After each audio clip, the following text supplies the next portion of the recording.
This is episode 173 of the Manager Track podcast. This is a must know topic and a must listen to episode. We're going to talk about the languages of appreciation at work, and I have a very special guest with me. I am super excited to have Dr. Paul White on as a guest on the episode. Dr. Paul White wrote or co-authored the book, The 5 Languages of Appreciation in the Workplace, together with Dr. Chapman. Dr. Chapman was the author of The 5 Love Languages that you might have read before or heard about. Now, the book that the two co-authored, The 5 Languages of Appreciation in the Workplace, sold over 550,000 times and has been translated in 26 languages globally. They work with organizations across the globe, small and big, across industries and sectors, and the work that they do is tremendously impactful. Dr. Paul White dedicated his work to this and to appreciation in the workplace, and this is his legacy work, and he's full of wisdom, and I'm very excited to share this conversation with you here on the podcast. In brief, Dr. Paul White is a psychologist, a speaker, and a leadership expert who makes work relationships work, as he says. He has been interviewed by the New York Times, and we will link to a New York Times article, by the way, in the show notes. The BBC News and other international publications. He has, as I said, co-authored The 5 Languages of Appreciation in the Workplace.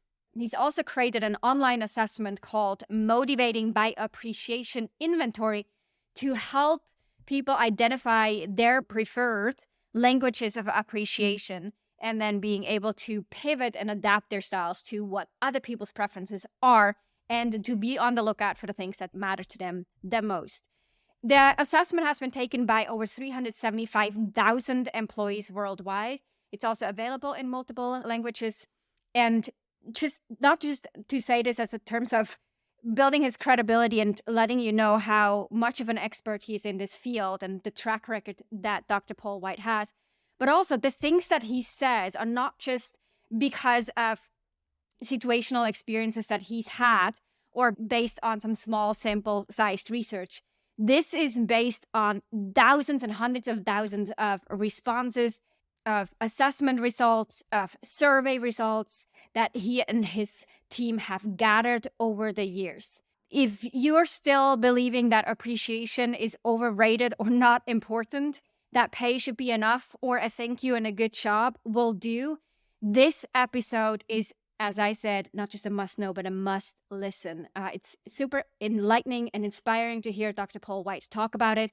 I will now wrap my introduction and we'll get right into the conversation with Dr. Paul White. As I said earlier, I'm thrilled to share this conversation with you. And with that, let's go. Here's the question. How do you successfully transition into your first official leadership role, build the confidence and competence to lead your team successfully, and establish yourself as a respected and trusted leader across the organization? That's the question, and this show provides the answers. Welcome to the Manager Track podcast. I'm your host, Ramona Shaw, and I'm on a mission to create workplaces where work is not seen as a source of stress and dread, but as a source of contribution, connection, and fulfillment. And this transition starts with developing a new generation of leaders who know how to lead so everyone wins and grows. In the show, you'll learn how to think, communicate, and act as the confident and competent leader you know you can be. Dr. Paul White, thank you so much for making the time and being on the Manager Track podcast with us today. It's great to have this conversation with you. My pleasure to be with you. Thank you. Like I said in the introduction, you have a wealth of experience as it relates to appreciation and engagement in the workplace. What I'm really curious about is what continues to surprise you as you work with organizations and talk about these specific topics and appreciation and praise and recognition on a regular basis. And I'm sure that you have conversations or people ask you questions that continue to surprise you. What are some of the... Yeah, well, one of the things that surprises me is just how many leaders still don't really get it, and that they're just about performance, just about metrics, treat people like production units, and don't understand the human elements of their employees, of their people. And as a result, they wind up getting the negative results of that, of people not staying with them, conflict, lack of understanding, not great effort, lower productivity. And then they just try to do more, maybe give raises or compensation, which doesn't work very well, at least not for very long. Yeah. And I know that what you're saying is also proven, and we can see in research and studies over and over where we can see the correlation between leaders providing recognition and appreciation versus others. And then we see that in terms of engagement numbers. Can you share some of that with us? Sure. Yeah. And employee engagement, sort of, a hot term and all that. But most of us don't think in those terms. Most of us think in practical kinds of things. So, what that means is when your team members and employees feel valued and appreciated, good results happen. They show up on time. There's less calling in sick when they're not really sick. There's lower turnover. There is less conflict in the workplace. Research shows higher productivity, a higher profitability, largely because staff turnover is one of the biggest non-productive costs that we have. Customer service ratings go up. Managers enjoy their work more. And so all kinds of good things happen when people feel valued. And even things like on the job accidents go down and employee theft goes down. Those are the kinds of things that employee engagement really flows to practically. Yeah, and I heard you say in a past article or write about this idea that the employee engagement is very retrospective, where we capture data. It's not very practical or tactical, doesn't really tell us what to do. So for managers who are just really stepping into their leadership role and they start to feel that sense of responsibility that they have when they are serving other team members and they're responsible for them and want to help them in their career and want to make sure that they feel motivated. This is something that I hear all the time from leaders of this question of this intangible word motivation. What does Right. that mean and how can I motivate my employees? So Yeah. leaders who are new to leadership, what suggestions and tips do you have for them? It's interesting that there's direct motivation, which has to do with really employee recognition and rewards came out of the model in the 50s and 60s of the last century of identifying behaviors that you want to see happen, setting goals, monitoring them, and then rewarding those. And that works well in a very targeted, narrow kind of way. But appreciation, we believe, is about the person as well as what they do. And that if you really want to create an organization that has loyalty, that has energy, that has positivity, that has productivity, then you focus on appreciating the people for who they are and what they do, but do it in ways that are meaningful to them rather than just top down. Okay, this is what we're going to do this month for employee of the month and the same thing all the time. But to find out what really is valued by your team members. And so we created an online assessment that over time, 375,000 people have taken it. It's in 7 languages, and it identifies the ways that each person wants to be shown appreciation rather than just doing the same thing for everybody. Which I think is a really important part because as leaders and especially new managers, there's often this idea that the way I want to be led, like if I think about my best manager, this is how then I want to lead because I think that's the best way to be a manager. So of course, Right. I want to embody that and then be that kind of manager to everyone else. And it shows up, right, in so many different ways. And Yeah. of And I course, would say that a key part about that for new leaders is that you need to learn how to lead people who are different than you. mhm. You may be great, you may be wonderful, I'm sure you're talented, motivated, all that, but you've got to have a team of people who think differently, who have different sets of skills, and who feel valued differently. And so if you only do the things that work for you, you'll have a bunch of mini yous following you around for a while at least, but you're not really going to have an effective team across the board. The assessment that you have on the website, and we'll link to that in the show notes, that will help give an indication of what are some different ways to really land that word of or act of appreciation and make it meaningful. Now, in your work and by assessing or evaluating these results, what are some of the common misconceptions that people have of what they think appreciation is and how to do it well versus what you actually see in the data? Yeah. So the first misconception is that a lot of leaders, because it's what they've experienced, think that employee recognition is the same as authentic appreciation. And they overlap some, but employee recognition is pretty organizational. It's top down. It can be scalable because it can be done across organizations and so forth, but it feels pretty impersonal to people. Whereas authentic appreciation really is about the person and it's about what they like.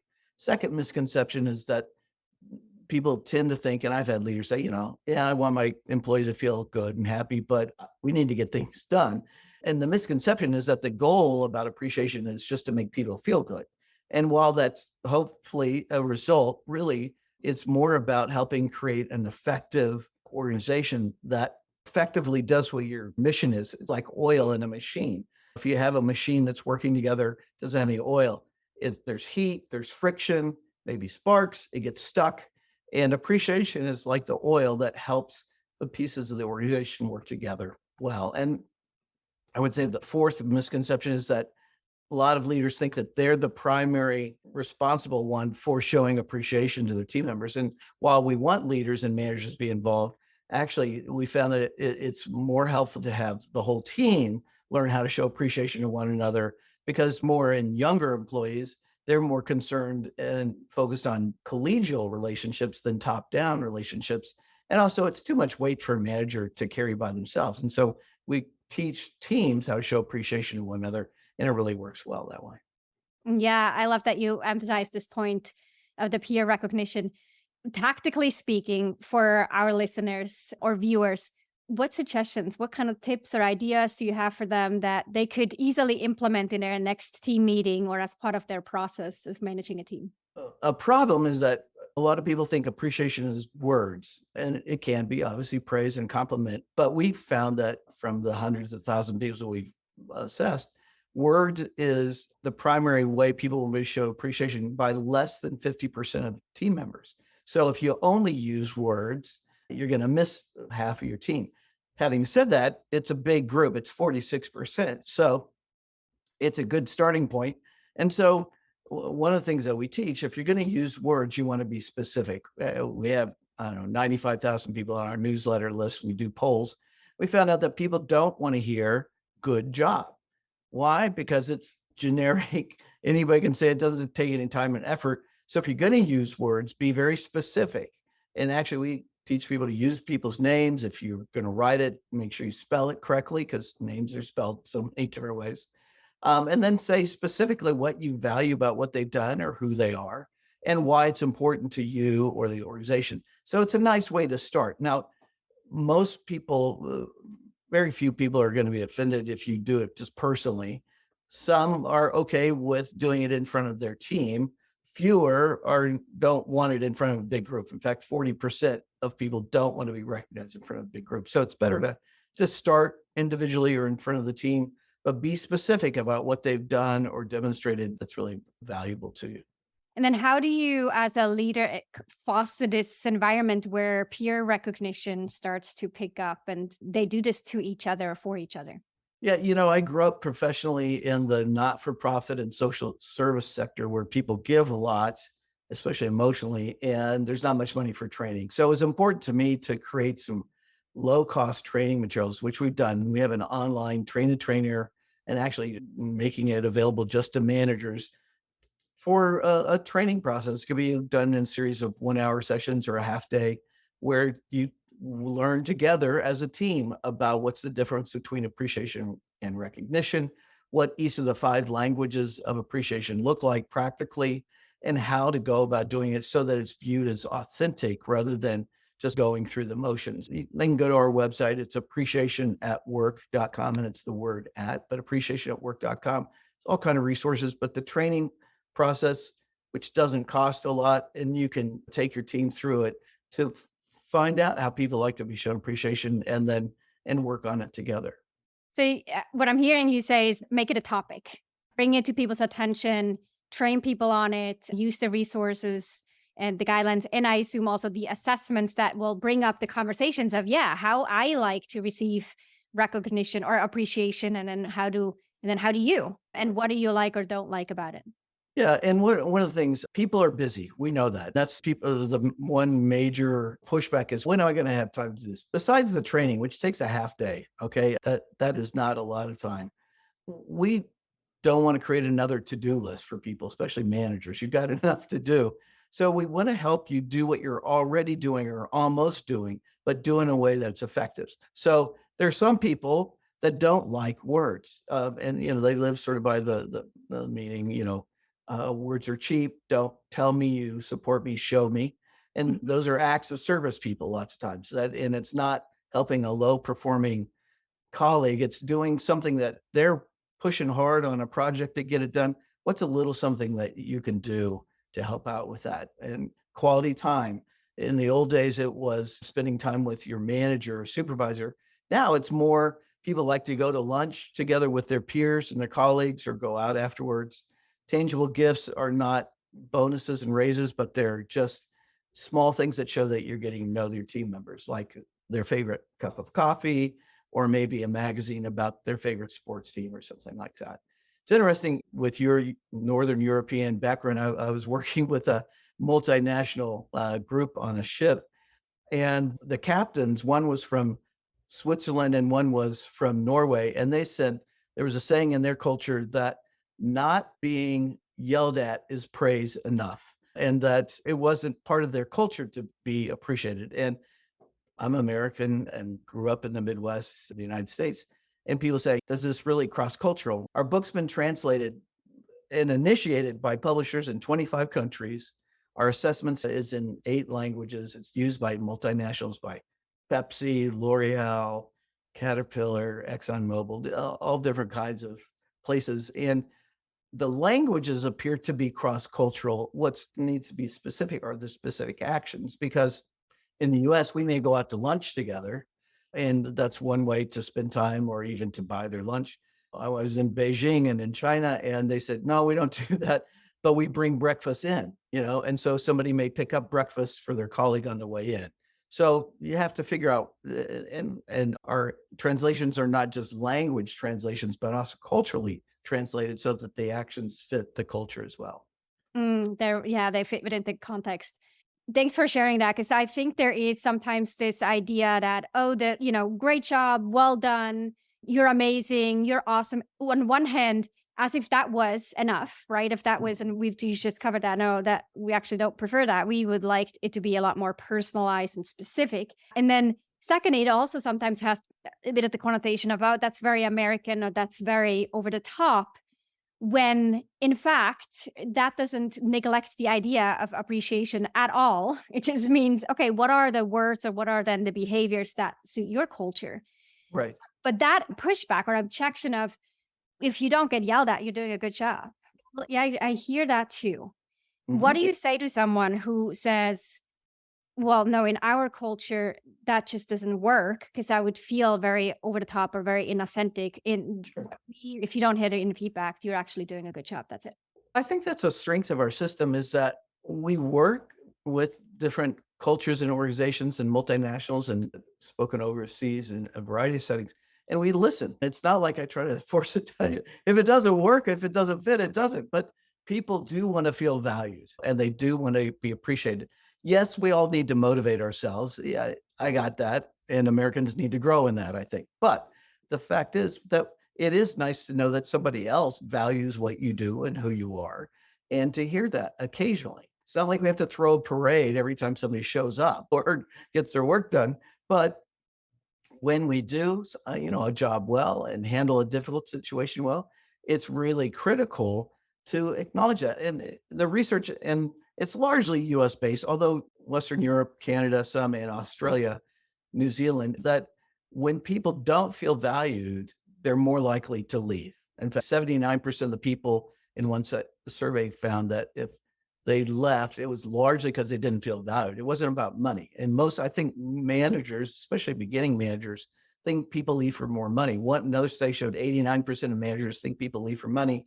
Only 17% of the people who left said it was for money. Now, they may give more money, but the reason they're leaving is more of an emotional driver, because it takes a lot of emotional energy to leave and find a new job. So I think you have to pay attention to that. And so if you have key team members you don't want to lose, you better make sure that you're knowing how to show them that you value them and do so. Otherwise, they may be sort of on what we'd call the trading block that they're looking.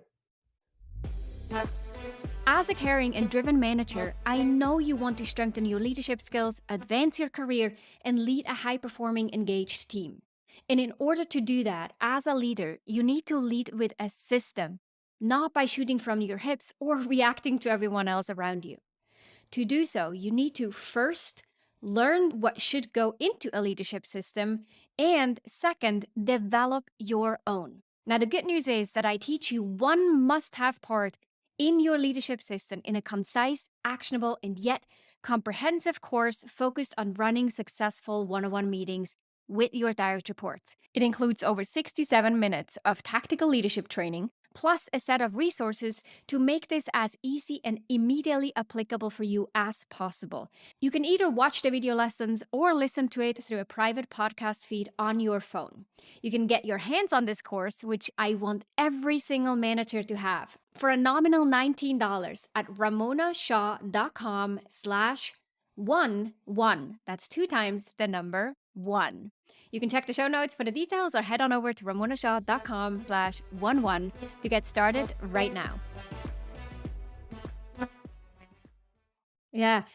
And it's interesting, every time I'll take new managers through my program, we land on that topic of employee motivation as well as appreciation. And I asked the question, what is one situation that you still recall from your past career that someone else was recognized you or appreciated you in a very specific way that you still recall because it was so emotionally meaningful for you? And every single person like immediately has at least one example that they Right. recall. And I remember one time I was working late and I got flowers and a card the next day. Thank you for going the extra mile and for pushing through and helping this other team. And I remember, I talk about this today, it's a decade ago, but also for at least 2 to 3 years, that Mhm. fueled me. Like, and Yeah. when it felt like, oh, it's hard or I had to stay late or do more work than was really mine, or I was just helping someone else. It was like, no, but that's what we are. That's what we value. And it gets valued in this Yes. organization. And it And, felt aligned.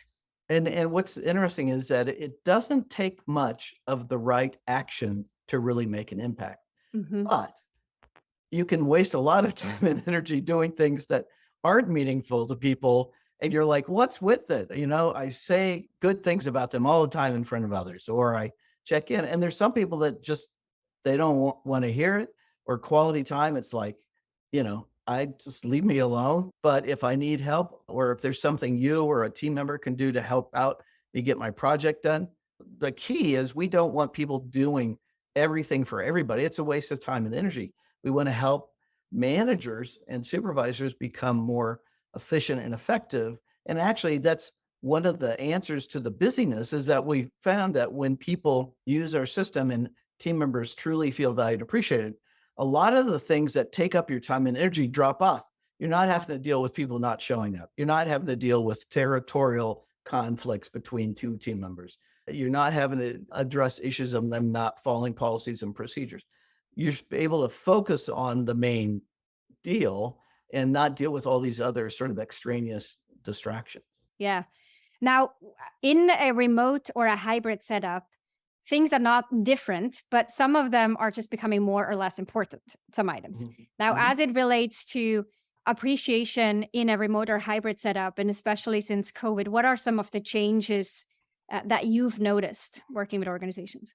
During COVID and the pandemic, we actually created a virtual training kit so that it could be done totally virtually. But most organizations, at least in the States, if they've gone remote, some they're hybrid, so people are around some. But I've dealt with some totally virtual teams, especially multinational. And I guess one of the things we found, and neuroscience is supporting this, is that just meeting by Zoom or video conference is not the same as meeting person to person. And that I strongly encourage teams, virtual teams especially, to get together at least occasionally, once a year, twice a year, because there's a very different kind of communication and understanding and empathy that happens when you see a person. There's some people that they're shorter than you thought, others are taller than you thought. They're different when a group versus one-on-one, and it's really important. Otherwise, appreciation, when you only know them virtually, can feel weird, to be honest. I've dealt with one group, I've said, "I'm not sure if this is gonna work," 'cause they'd never met each other, Mm. and we say appreciation is person to person, and if you don't know the person, it feels weird and you usually miss the mark. And the other part, our assessment, we've created versions for different industries like schools, medical, and so forth, but we created a remote version so that the actions fit in remote relationships so that quality time, you're not going to go out to lunch together, but you may set up a time where you're just going to have coffee in your own office and just chat about life. And part of it is that when you're remote, you don't have those sort of spontaneous interactions about, what you do this weekend or what you think about the game last night or whatever. And so we really encourage teams to set aside time for that, either separately or before or at the end of a conference call for people to be able to chat, because that's where you get to know people at a personal level versus just about what they do professionally.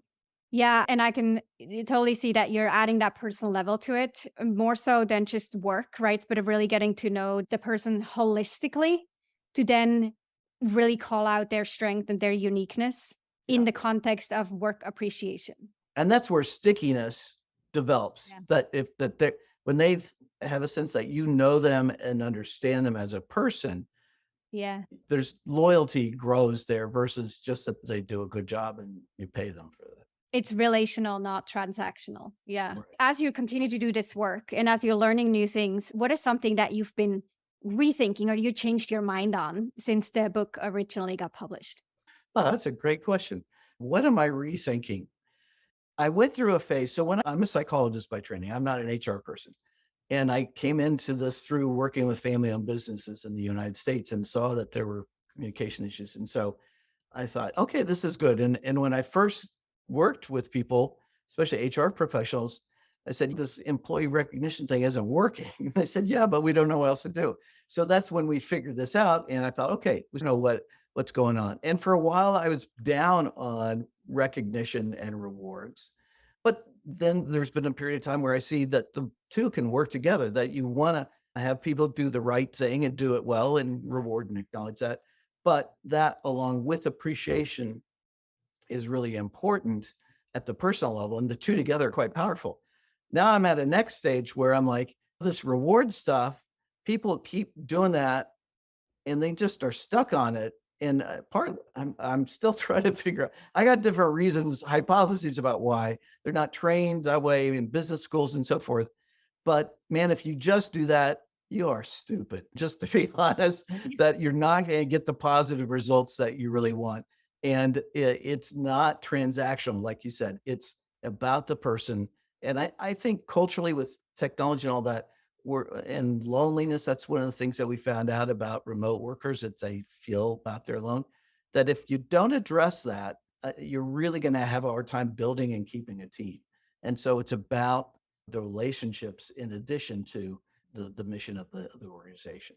Yeah, because with being remote and not naturally building the relationships through just physical proximity and interactions that are maybe more spontaneous and less pre-planned through meetings and so forth, Mhm. or verbal, just written communication, that really being seen and using appreciation as a way to show that you care and show that you see their strength and their uniqueness, it seems to just become more and more and more important as we dive into technology and AI and remote and hybrid and all these different setups for managers. Yeah, and I think especially those in smaller organizations, you're going to see the organizations that pay attention to their employees as persons and deal with appreciation. You're going to outperform your competitors who are just focused on production, because your costs are going to be low. You're going to have less turnover. So you're going to be more effective. And we're going to see this happen. I think we see it even in bigger organizations that have fallen apart because they're all about technology and task oriented. And you can be successful at that on the short term, but over time, people burn out and they're out. And then you get a negative rep for the culture, and then it's tough to draw in quality people. Yeah. Yeah. It's transactional on both sides. Yeah, exactly. Now, when we're often looking at it as the manager of a team or leadership overall recognizing employees or your team members, but we can flip that upside down and say, how about employees also appreciating their managers who often don't Absolutely. hear it at Ri- all? Right. What are some suggestions there? Because one thing that I hear people always be worried about, and I can absolutely relate with, is you don't want to be overdoing it where it feels like you're Right. manipulating the situation. So, what Right. do you suggest? First of all, it's a great point and one that people should pay attention to because I used to work for a guy when I was in a government setting. He hated his supervisors and administrators, but we loved each other as a team. We grew together and he got his motivation from us, and from the support we gave. And I think that can happen in a difficult or a larger organization. Well, and the whole issue about being viewed as manipulative or whatever, yeah, you have to be careful about it. But here's the tip: the more specific you are about what you value, the more likely it's going to be viewed as authentic. So let's say a receptionist sees a vice president really handle a difficult situation well with a client who's in the reception area and giving her a hard time. And she can communicate appreciation for how he handled that situation and how it really saved her from dealing with this tense kind of thing versus saying, "Hey, Mr. Jones or Bob, whatever, you really do a good job." That's the kind of thing that gets plugged into what are they thinking and why are they doing this? Versus if it's related to a specific, it's like, "Okay, I get it," and that she shared about how it was important to her. I think that's the relevance as well. Yeah, the benefit it had on them, Yes. or even it could be like a peer or a coworker, right? Yeah. Yeah, I like that angle. And I think there's something about these non linear relationships too, right? With appreciating employees to their managers and just noticing the benefit of it. And the fact that there's so much that comes with it and building that oil in the engine. And it really doesn't cost much. That is cheap oil, right? It Right, doesn't take a right, lot of time. It costs nothing to do. It really takes a training and a bit of awareness, self awareness, and awareness of others. And that's it. And then it becomes the discipline. But when we're paying attention, not just me as a leader downward, but also me upwards and right. sideways, and in a sort of a triangle situation where I might appreciate someone and I also include their supervisors to it and let Yeah, them. and I think a common example is across departments, right? It's like this person doesn't report to you, but let's say it's somebody from IT and you're in accounting and your computer system is not working and they help get it work, communicate appreciation about them helping that is clearly appropriate.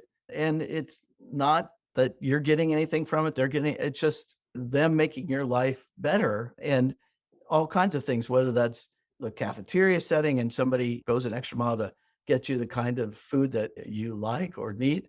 It's really freeing because it's not organizational based. It's not according to the org chart. It's just, hey, and it allows you to be creative too about looking for somebody to appreciate, somebody that did something that helped things go well for the team this week. Yep. And I think that's that mindset shift. And I've heard you talk about the ripple effect that this has on other people. And we know that, right? When we get recognized or appreciated for something very specifically, we are then more likely to also pass that on and appreciate someone else just Sure. out of that spirit. And there are organizations in the United States that are well known that they treat their employees and customers. It's a way to create customer loyalty Mm. that they know that you're treating your employees well. And so they want to support you rather than one of your competitors. And that you get that wheel flying and you got a lot going on. Yep. Yeah, I can definitely see that in my choices too. As we are wrapping up this conversation, what is something that we haven't talked about, but you think would have been a good question to ask? Wow. I just think that it's interesting to me that we have not yet found a work setting that these concepts don't work. In fact, and I can send you a copy of this. We had an article written about us by the New York Times in New York, it's Sunday business section about our work with a mining company. And you wouldn't think about miners and truck drivers getting this, but they have hard hats and they We have symbols for each of the language, and they got stickers to put on for that. And we work with correction facilities and construction and all that. It's not so much a question, but it's fascinating to me that the model and the concepts work if you apply it culturally appropriate and authentically and consistently. I think anybody can do it. It's not intellectually difficult, right? It's pretty simple, straightforward. And that's actually been a strength that most people don't have a lot of mental and emotional bandwidth to learn something new. So it's easy to learn, easy to remember, and easy to apply. And so it works. With huge payoffs. Yes. Yeah, because at the basis of it is our humanness. That's the common factor there. Paul, thank you so much for sharing your wisdom on this podcast with us. It was really inspiring for me to hear you and also dive into your work in preparation more. And you're obviously a name that, as a leadership coach, I've followed and read from for a while. And it just is, for me, the emphasis on employee appreciation and learning it as such an easy skill with such a huge payoff. It's so meaningful and rewarding. And thank you for making the time to really spread that word out, also through the channels of this podcast and Sure. otherwise. Thanks, Ramona, for having me. I enjoyed the time. Thank you. If you enjoyed this episode, then check out 2 other awesome resources to help you become a leader people love to work with. This includes my best-selling book, The Confident and Competent New Manager, which you can find on Amazon or at ramonashaw.com/book, and a free training on how to successfully lead as a new manager. You can check it out at ramonashaw.com/masterclass. These resources and a couple more you'll find in the show notes down below.